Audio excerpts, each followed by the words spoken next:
देखिए साहब, आप ये ठीक नहीं कर रहे हैं। इस पूरे इलाके में हमारी बेकरी का नाम है। चुपचाप खड़े रहो।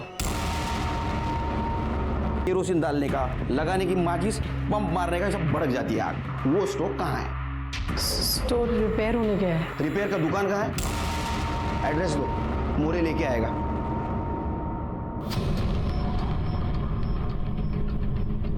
क्या हुआ? केरोसिन खत्म हो जाने के बाद स्टोव जैसा बंद हो जाता है, वैसे आपकी बोलती क्यों बंद हो गई?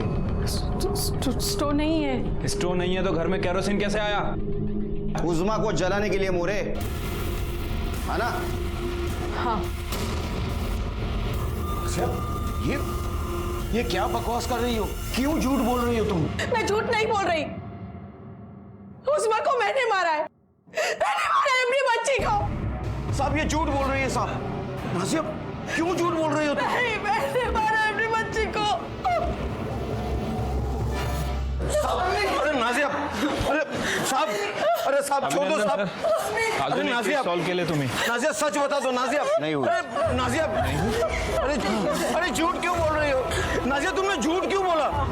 नाज़िया, नाज़िया ऐसा क्यों कर रही हो? लेकिन सर, नाजिया ने कन्फेस कर लिया है, उसी ने अपनी बेटी को मारा है। अब क्या बचा हुआ है? ये झूठ बोल रही है। इसने नहीं मारा है उज़मा को। झूठ बोल रही, लेकिन क्यों सर? किसी को बचाने के लिए। लेकिन किसे? शायद उसके पति को या भाई को। तो उज़मा को आपने मारा? हाँ। कैसे? मुझे जरा फिल्म में दिखाते हो वैसा दिखाओ। मुझे फिल्म में बड़ी अच्छी लगती है।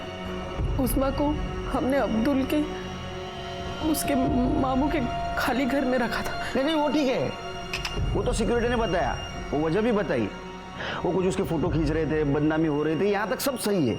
आगे हमको समझ में नहीं आ रहा था उसका क्या करें, तो उस रात मैंने उसे मार दिया। अब्दुल मामा के घर पे मार दिया? हाँ। तो उसकी लाश हमें बैंगनवाड़ी की बंद पड़ी हुई बिल्डिंग में कैसे मिली? यानी अगर आपने उधर आजाद नगर में उसको मारा तो उसकी लाश बिल्डिंग में कैसे आई? मैं लेकर गई थी। ऐसे ओपन में, सबके सामने? किसी ने देखा नहीं? मतलब एक औरत की लाश ले जा रही है और उसे किसी ने नहीं देखा? चादर में लपेट के लेकर गई थी। समझ मैडम, तुमका वजन का है? सामाजिक नहीं, शारीरिक। 56 उज़मा भी शायद इसके आसपास ही होगी ना? तो चलो एक काम करते, आमच्या सावंत मॅडमला उचलून दाखवा, उनको उठा के दिखाओ। चलो चलो उठो उठो, 1 2 3। सब याद आया। क्या? मैंने उसको बिल्डिंग में ही मारा था। तो उज़मा को आपने बिल्डिंग में मारा, तो बिल्डिंग तक क्या वो चलती आई? हाँ। उसको नहीं मालूम था कि मैं। हाँ, उसको कैसा मालूम होगा कि एक माँ बेटी को मारेगी? अच्छा कैसे मारा? पत्थर से उसके सर पे मारा। पत्थर से मारा? हाँ, बिल्डिंग में पत्थर कहाँ से आया? और था तो हमें मिला क्यों नहीं? और जो केरोसिन जिससे जलाया था, वो केरोसिन क्या रात में राशन की दुकान से लिया था? रात के वक्त कौन सा राशन का दुकान खुला था? उज़मा के पेट में खाना नहीं था, 4-5 दिनों से उसको भूखा रखा था। हाँ साहब, आप इतने सवाल क्यों पूछ रहे हैं? मैंने बोला ना मैंने अपनी बेटी को मारा है। आप मुझे सजा दो और बात यही खत्म करो। ऐसी बात खत्म नहीं कर सकते हम। एवढं थोड़ी सोपं असतं ते आमच्यासाठी। वो सबूत इकट्ठा करना पड़ता है, वो कोर्ट में पेश करना पड़ता है, बहुत झमेला रहता है उसका। उज़मा को आपने नहीं मारा।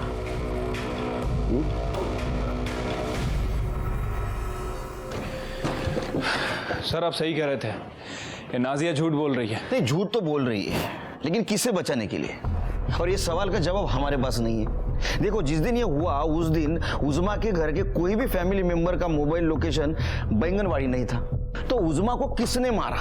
मोरे घूम फिर कर हम वही सवाल पे आके अटक रहे हैं। सर, उज़मा का बाप सलीम आया है, वो नाजिया को मिलना चाहता है, भेटाले देऊ?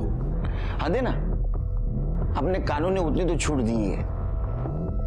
मोरे, अब पता चलेगा कातिल कौन है। ज्यादा टाइम नहीं, फक्त 5 मिनिटं। हाँ। नाज़िया, नाज़िया, तुमने झूठ क्यों बोला?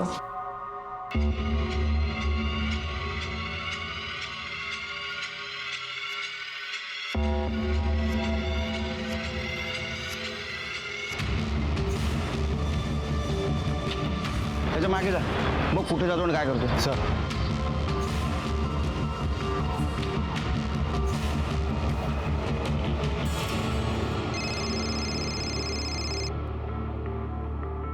हाँ नाइक बोला. चलो बच्चों. अरे कहाँ चले सलीम मियाँ? जी वो मैं बोरे बैग चेक करा.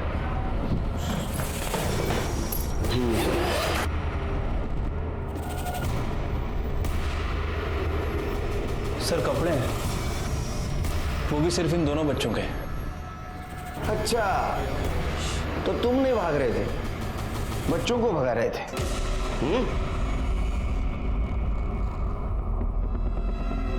हाँ मैंने झूठ बोला, अपने बच्चों को बचाने के लिए मैंने झूठ बोला. उस दिन मैंने देखा कि चलते चल.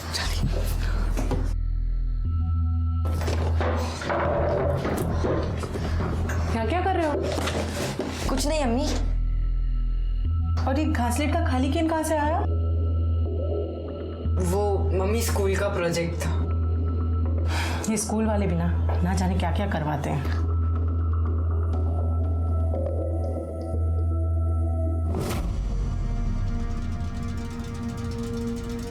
देखो बच्चों, तुम दोनों ने जो कुछ भी किया है वो सब हमें पता है.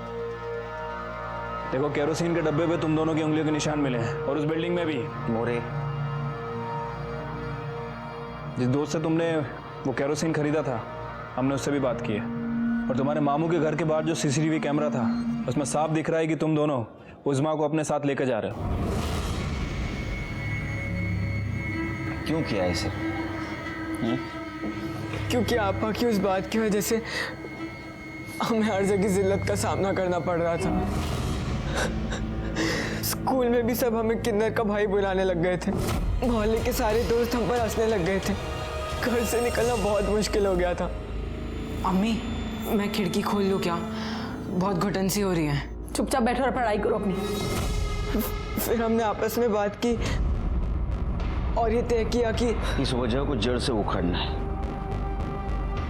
अब बताओ, उज़्मा को बिल्डिंग में लेके गए, उसके बाद क्या किया? आपा चलिए हमारे साथ. लेकिन अरे अम्मी अब्बू ने बोला चलिए, आपकी जान को खतरा है. लेकिन क्या आने जा रहा है, मुझे बताओ तो सही. अरे अब्बू ने बोला चलो आपा. पर ये क्या जग कहाँ है अबू? अबू अबू कहाँ है अबू? 2 दिन वही बांध कर रखा. मारने की हिम्मत नहीं हो रही थी. फिर हिम्मत जुटी तो दोस्त से केरोसिन लिया और फिर भाई का काम होता है बहन की दुश्मनों से रक्षा करना, लेकिन तुम दोनों तो उसके दुश्मन हो गए. उस्मान और उमर दोनों अंडर एज होने के कारण उनका केस जुवेनाइल कोर्ट में चली जहां उन्हें सजा हुई. उन्हें 2 बड़े गुनाह की 2 बार दस्तक मिली थी, लेकिन उन्हें वो सुनाई नहीं दी. मैं आपसे एक बात पूछता हूं, क्या गलती थी उज़्मा की?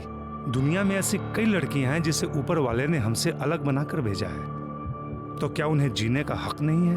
और आज साइंस ने इतनी तरक्की कर ली है कि हर प्रॉब्लम का सलूशन अपने पास है, तो डरे क्यों? मैं सीनियर इंस्पेक्टर सुनील केलकर आप सबसे विदा लेता हूँ. नमस्कार, मैं सीनियर इंस्पेक्टर सुनील केलकर. आज मैं आपके सामने जो केस ला रहा हूँ एक अजीबोगरीब केस है. जब ये केस हमारे सामने आया तो हम सब हंस पड़े, क्योंकि कोई गुनाह नहीं था, ये तो मजाक था, कोई बनी बनाई कहानी थी. लेकिन जैसे जैसे इस केस के तह तक हम पहुंच गए, वैसे वैसे अलग अलग पहलू हमारे सामने आ गए जो कि चौंका देने वाले थे. ये केस मुंबई शहर के भाईखला एरिया का था. इस पुलिस स्टेशन में मेरी 3 महीने पहले पोस्टिंग हुई थी.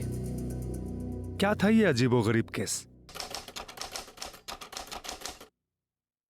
नहीं देशपांडे, नहीं नहीं नहीं, मैं बोलता हूं ना आपको, तुम्हारे क्लाइंट की बेल नहीं होगी.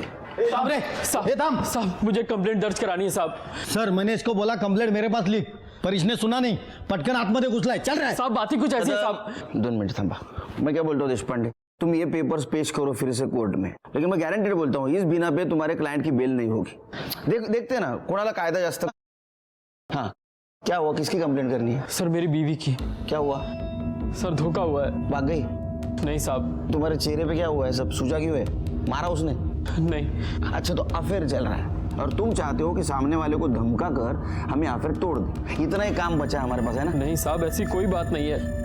दहेज वहेज का चक्कर है क्या? नहीं साहब। आता तू सांग काय मॅटर आहे? साहब मेरी बीवी मर्द है साहब।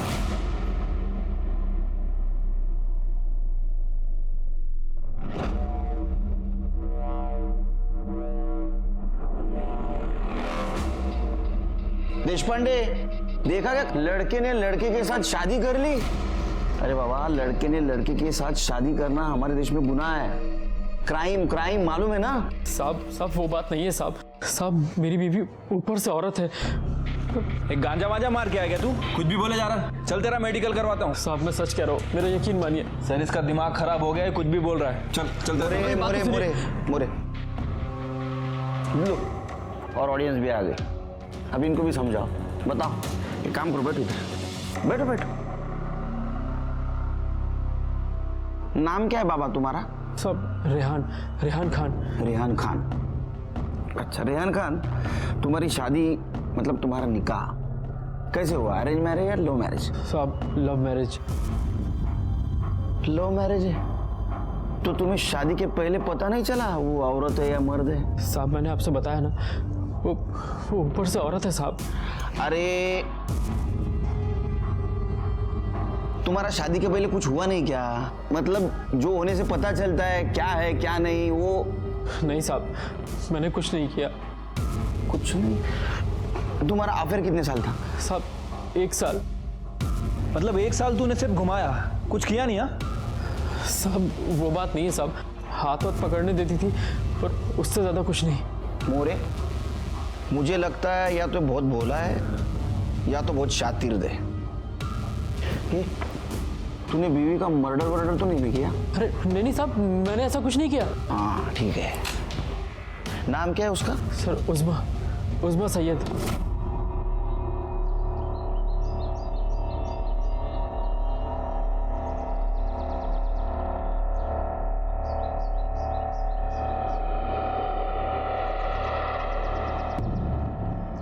क्या कर रहे हो? 1 घंटा लेट आई हो, हर्जाना तो भरना ही पड़ेगा। छोड़ो ना। क्या हुआ? मैं नहीं छोड़ूंगा। ये सब गलत है। हमारा निकाह नहीं हुआ है अब तक, तो ये गलत ही है ना? ये सब निकाह के बाद। मैं अपने घर वालों से आज ही बात करूंगा। तो कर लो, मैंने कब मना किया? लड़की का फोटो है तुम्हारे पास? हाँ साहब। दिखाओ।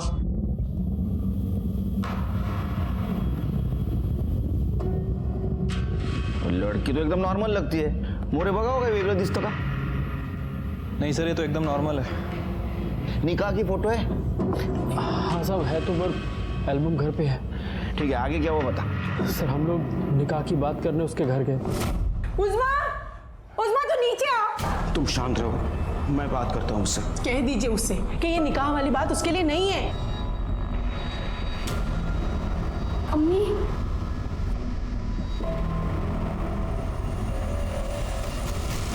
बेटा तुम जानते हो तुम ये क्या करने जा रही हो? ये निकाह तुम्हारे लिए। अब्बू, मैं उससे प्यार करती हूँ और वो भी मुझसे। उसने अचानक मुझे निकाह के लिए पूछ दिया तो मैंने जोश में हामी भर दी। उज़्मा तुम जानती हो ना कि तुम। ठीक है, अब बात हुई है तो उन्हें आने दो। निकाह करना कि नहीं उसके बारे में बाद में सोचेंगे। बेटी कब आ रही है वो? आज, अभी।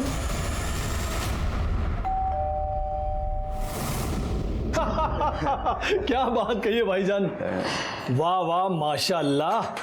भाईजान हमें तो हमारे बेटे की पसंद बहुत जच गई। क्यों बेगम, सही कहा हमने? सच कहूं भाईजान, पहले मैं थोड़ी नाराज थी, पर इसे देखा मेरी सारी नाराजगी दूर हो गई। सही कहा बेगम आपने। जी मैं वो कह रही थी कि बच्चे अभी जवान हैं और पढ़ाई भी पूरी नहीं हुई है तो। अरे भाभी जान आप फिक्र ना करें, उज़्मा पढ़ेगी, निकाह के बाद पढ़ेगी। अरे हम पढ़ाएंगे उसे। भाई हमारे रेहान को तो हमारा कारोबार संभालना है, फिर निकाह क्यों डालना भाईजान? हैं? भाईजान कोई बात है तो बोल दीजिए। अरे देखिए भाभी जान, हमें तो सिर्फ आपकी बेटी चाहिए। अगर आप लोगों को चाहिए, कुछ मन में बात है तो प्लीज हमें खुल के बताइए। नहीं ऐसी कोई बात नहीं है। वो उज़्मा में एक प्रॉब्लम है।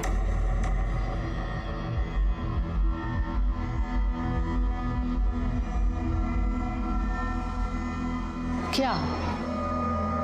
आप बताएंगे या मैं बताऊं? तुम बोलो। वो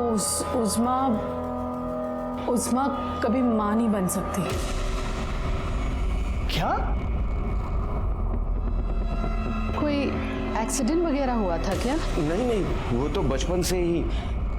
देखिए, हमने आपको सब खरी खरी बता दी है, अब आप लोग ही सोच के बता दीजिए। कोई बात नहीं, इसमें सोचने वाली क्या बात है। अल्लाह जानता है कि हमारा प्यार कितना पाक है, वही कोई रास्ता दिखाएगा। और वैसे भी आजकल इन चीज़ों के लिए बहुत सारे ट्रीटमेंट्स आ गए हैं, कोई ना कोई हल ज़रूर निकल आएगा। मैं ठीक कह रहा हूँ ना अब्बू? हाँ हाँ बेटा, आपने एकदम सही कहा। कमाल की लव स्टोरी थी रेहान की। कॉलेज से शुरू हुई लव स्टोरी निकाह तक आ पहुंची। अब तक उज़मा और रेहान के लव स्टोरी में कोई प्रॉब्लम नहीं था, मतलब गुनाह की कोई दस्तक नहीं हुई थी। दस्तक इसके बाद हुई, और वो दस्तक किसके खिलाफ होने वाले गुनाह की थी उनके समझ में नहीं आया, और बात आगे बढ़ी। अरे शादी होने के बाद तो कुछ हुआ होगा ना तुम्हारे बीच में? हुआ था। हाँ, तो फिर उस वक्त पता नहीं चला वो औरत नहीं है? साहब, जो कुछ भी हुआ था सब ऊपर से हुआ था साहब। तुम्हारी शादी कहाँ हुई? साहब, कब्रिस्तान में। क्या? कब्रिस्तान में? सर, ये कोई ब्लैक मैजिक वाला चक्कर लगता है मेरे को। अरे नहीं साहब, कोई ब्लैक मैजिक वाला चक्कर नहीं है। वो हमारा निकाह ऐन मौके पर तय हुआ, तो अचानक से कोई हॉल मिल नहीं रहा था, इसलिए हमने कब्रिस्तान के हॉल में ही निकाह कर लिया। अच्छा, हनीमून पे तो गए होगे? हाँ साहब। फिर हनीमून पे तो पता चला होगा? नहीं साहब, तब भी पता नहीं चला। अरे हनीमून पे कैसा नहीं पता चला? हनीमून पे तो 100% पता चलना चाहिए ना। माशाअल्लाह, सनसेट पॉइंट से सूरज को डूबता हुआ देखना मतलब खुदा के करिश्मे को करीब से देखने जैसा लगता है।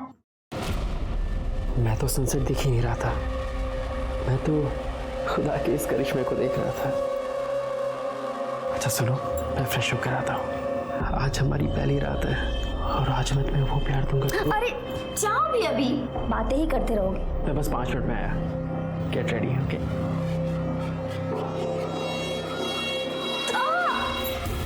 अरे उस्मा, क्या हुआ तुम्हें? हाँ? बैठो।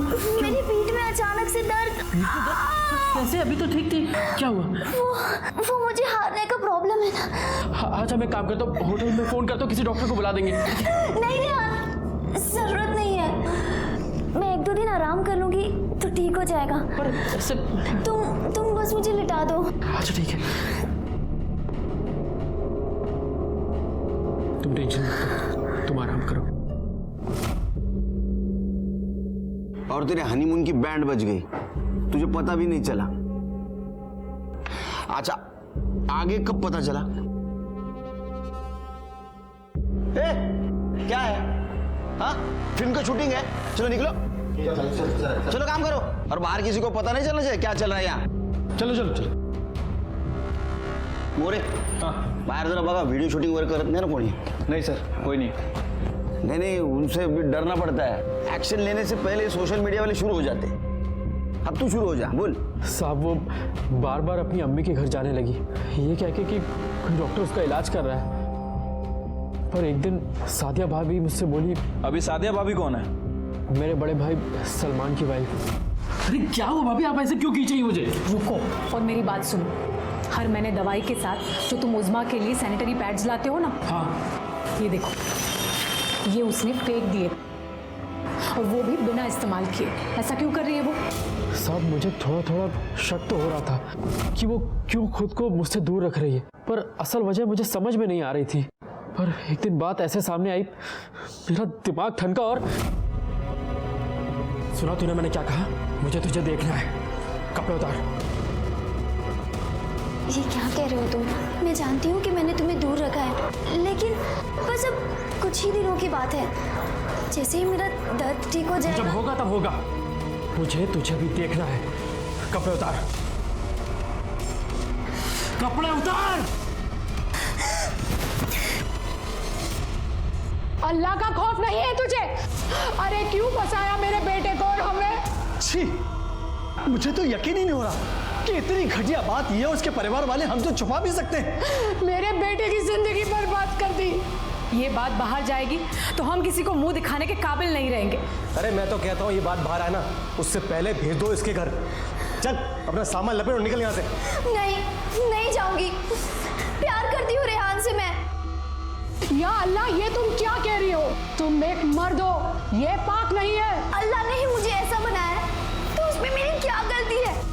क्या मुझे कोई हक नहीं है कि मेरा भी शौहर हो? तुझे कोई हक नहीं है। चुप चल जाएगी या उठा के फेंकू तेरे को बाहर? नहीं जाऊंगी। देखता हूँ तो कैसे नहीं जाएगी। देख दोस्त, ये ना 420 का केस बनता है, उससे बदनामी होगी। अगर मेरी बात माने तो तुम आपस में निपटा लो। कुछ नहीं हुआ तो हम लोग हैं ना, फिर करेंगे केस। साहब प्रॉब्लम वो नहीं है, कुछ और है। उस्मा 4-5 दिन से गायब है। गायब है? गायब है या तुमने गायब किया? नहीं साहब, हमने कुछ नहीं किया, बल्कि कुछ लोगों ने कल मुझे पीटा। अरे यार ये सब क्या है भाई?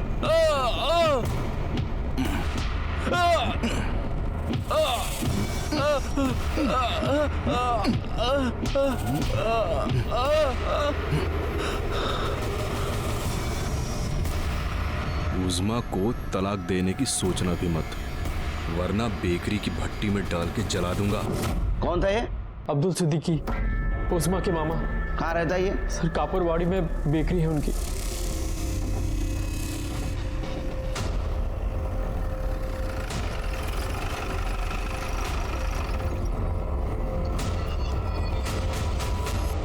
जल्दी आप साफी मार, जल्दी मार बेटा। अब्दुल सिद्दीकी तू ही है? या मैं ही अब्दुल सिद्दीकी। रेहान खान को क्यों पिटवाया तूने? क्या बात हो सर? कमाल है, खुद धोखा देते हो, खुद पिटवाते हो। हमने किसी को धोखा नहीं दिया सर। जो सही है वो बताया था पहले ही। क्या कि वो मां नहीं बन सकती, तब उनकी वजह समझ नहीं आई। मना करने के बावजूद निकाह किया, वो भी जल्दी जल्दी में। हाँ, उज़्मा को प्रॉब्लम था, उनकी है, और उसकी वजह से उसको जानवरों की तरह पीटने का लाइसेंस नहीं मिल जाता उनको। किसने मारा था? तो सलमान ने बेल्ट से मारा। आप फोटो देखो साहब।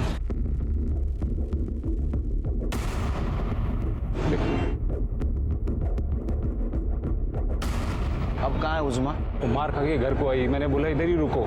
इतने में तो इन लोगों ने बवाल कर दिया, बात पूरे एरिया में फैल गई। अरे देखो देखो कौन आ रही है, किन्नर की अम्मी। अरे नाजिया, तुमने तो एक तीर से 2 निशाने लगा दिए। बेटा भी मिल गया और बेटी भी। कहाँ छुपा के रखा है? उज़्मा को बाहर निकालना। निकाल कहाँ है? वो लड़की नहीं। मेरी आप लोगों को कोई कुछ नहीं बोलेगा।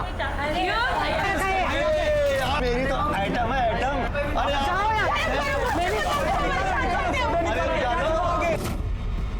अरे किन्नर फोन निकाल, फोन। एक किन्नर। अब्बू, अब्बू, भागो यहाँ से।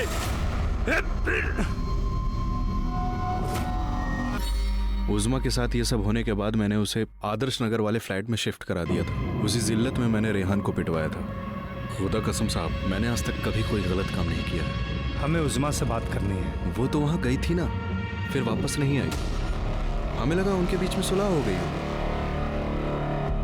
साहब मुझे उज़्मा की फिक्र हो रही। आप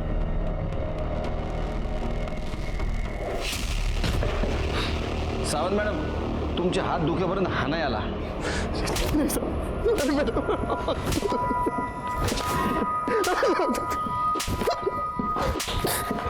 हाँ बस बस।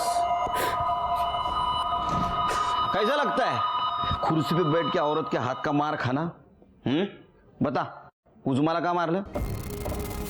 अरे मैं तो भूल गया, तेरे को मराठी नहीं आती है, हिंदी में पूछता हूँ, उज़्मा को क्यों मारा? अब मैं सच कह रहा हूँ साहब, उज़्मा को मैंने नहीं मारा। लगता है तेरे को मार खाने का बहुत शौक है। फोटो दाखव। क्या मेकअप क्या है? तूने मारा ना? साहब वो रेहान को ताकि नेम को रोको रेहान, प्लीज रेहान, रोको इन्हें। जिसकी जिंदगी बर्बाद की बहन है, उसको बचाने को बोल रही है? अरे क्या कर रहे हो? छोड़ो उसे, जान लोगे क्या इसकी? साहब ऐसा धोखा किसी के साथ भी होता ना साहब, तो वो वही करता जो मैंने किया साहब। हाँ, इसका मतलब तूने उज़मा को पीटा है, तू कबूल करता है। याला ना इथेच राहू द्या और ऐसी खातिरदारी करो ना, सुधर जाएगा। मोरे, उज़मा के घर लेडी कांस्टेबल को भेजो और उसको बुला के लाओ इधर। सर उज़मा हमारे घर पर नहीं है साहब। घर पर नहीं है? उसके घर वालों का तो कहना है कि फिर से तेरे घर आई थी वो। नहीं साहब, झूठ बोल रहे हैं साहब। जब से वो घर से गई है तब से वो वापस नहीं आई।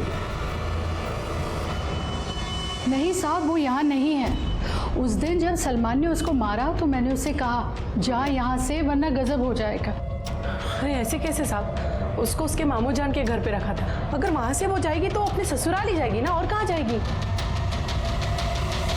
उज़मा ना तो उसके माँ बाप के घर थी ना तो रेहान के। गई कहाँ? या इस बात से छुटकारा पाने के लिए वो कहीं चली गई, या किसी ने उससे छुटकारा पाने के लिए उसे अगवा कर लिया या मार दिया? कुछ समझ में नहीं आ रहा था। ऐसे में हमें कॉल आई कि बैंगनवाड़ी के किसी बंद बिल्डिंग से बदबू आ रही है। बात तो समझ गए होंगे आप।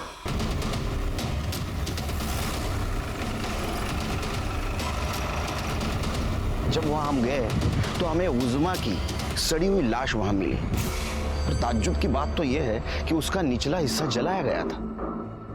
क्या नसीब लेके पैदा हुई थी उज़मा। मुरे, अगर ये प्यार में ना गिरती तो ना इसकी शादी होती ना ये क्राइम होता। अब ऊपर वाले ने इसको ऐसा बनाया, इसमें इसकी क्या गलती थी? एनीवेज, तुम पोस्टमार्टम के लिए बॉडी को भेज दो।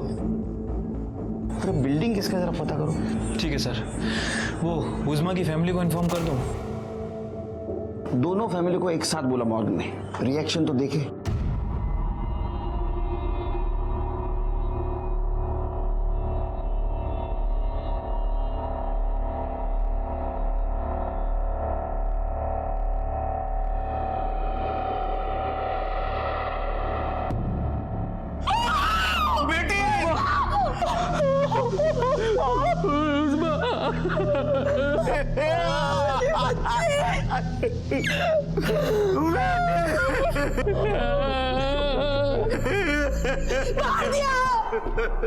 मार दिया तुम लोगों ने मेरी बेटी को। ये सब आप लोगों की वजह से हुआ है। अपनी बेटी की खामियां बता दी आप लोगों को, फिर भी मेरे बेटे से निकाह करवाया आपने। तूने मारा मेरी बेटी को।